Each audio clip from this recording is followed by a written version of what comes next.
வாழ்க வளமுடன், வாழ்க வளமுடன். குரு வாழ்க, குருவே துணை. இன்றைக்கு பொடுகு நிறைய பேருக்கு பொடுகு வரும்.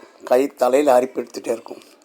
அழுக்குகள் சேர சேர பொடுகு நைட்டில் படுக்கும்போதும் காலையில் எந்திரிக்கும் போதும் எங்கே நின்றுட்டு இருந்தாலும் சரி தலையில் ஒரே அரிப்பாக இருக்கும். அவன் எவ்வளோ கட்டிங் பண்ணாலும் போகாது, வளர்ந்துக்கிட்டே இருக்கும். கொஞ்ச நாளைக்கு மருந்து சாப்பிட்டு இந்த மருந்து தடவி விட்டு டை மருந்தெல்லாம் வாங்கி தடவுவானுங்க. அதெல்லாம் போயிடும், மறுபடியும் திரும்பி வந்துடும். நிரந்தரமாக பொடுகு போகணுன்னா ஒரு சில டிப்ஸ் நான் தர்றேன்.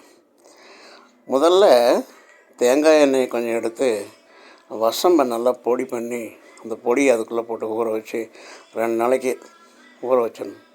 ஊற வச்சு அதை தினசரி தடவிட்டு போனால் அந்த வசம்போட வாசத்துக்கு நோய் கிருமிகள் அட்டாக் பண்ணனா இல்லை வைரஸ் அட்டாக் பண்ணாலும் செத்து போயிடும். 2வது, வீட்டில் இருக்கும்போது ஒரு வெங்காயம், சின்ன வெங்காயம் ஒரு 5 நம்பர் குளிச்சு எடுத்துக்குங்க. அதோட ஒரு சின்ன தேங்காய் சில்லு கொஞ்சம் எடுத்துக்குங்க. 2யும் எடுத்து மிக்சியில் விட்டு நல்லா அரைச்சி லீவ் நாளில் நல்லா தலைக்கு பேஸ்ட்டு மாதிரி போட்டுடுங்க. 1 மணி நேரம் நல்லா ஊற வச்ச பிறகு நீங்கள் தலை குளிச்சிடுங்க. அறவே வராது பொடுகு.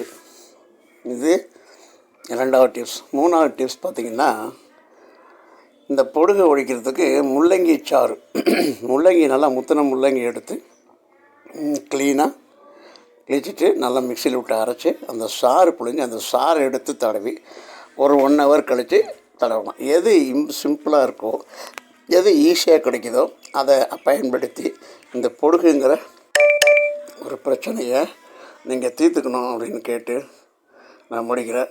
முயற்சி பண்ணி பாருங்கள், வெற்றி பெறுங்கள். வாழ்க வளமுடன், வாழ்க வளமுடன். நன்றி, வணக்கம்.